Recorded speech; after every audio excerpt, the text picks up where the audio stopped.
অতি কিশোরের ছড়া। তোমরা আমায় নিন্দে করে দাও না যতই গালি, আমি কিন্তু মাখছি আমার গালেতে চুনকালি। কোনো কাজটাই পারি না কো বলতে পারি ছড়া, পাশের পড়া পড়ি না ছাই পড়ি ফেলের পড়া। তেতো ওষুধ গিলি না কো মিষ্টি এবং টক, খাওয়ার দিকেই যেন আমার চিরকালের শখ। বাবা দাদা সবার কাছেই গোয়ার এবং মন্দ, ভালো হয়ে থাকার সঙ্গে লেগেই আছে দ্বন্দ্ব। পড়তে বসে থাকে আমার পথের দিকে চোখ, পথের চেয়ে পথের লোকের দিকেই বেশি ঝোঁক।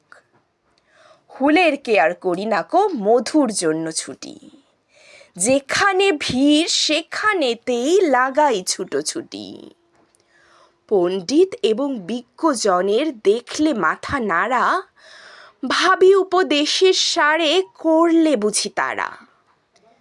তাই তো ফিরি ভয়ে ভয়ে দেখলে পরে তর্ক, বুঝি কেবল গোময় সেটা নয় কো মধুপর্ক। ভুল করি ভাই যখন তখন শোধরাবার আহ্লাদে, খেয়াল মতো কাজ করে যাই কষ্ট পাই কি সাধে। সোজাসুজি যা হয় বুঝি হায় অদৃষ্ট চক্র, আমার কথা বোঝে না কেউ পৃথিবীটাই বক্র।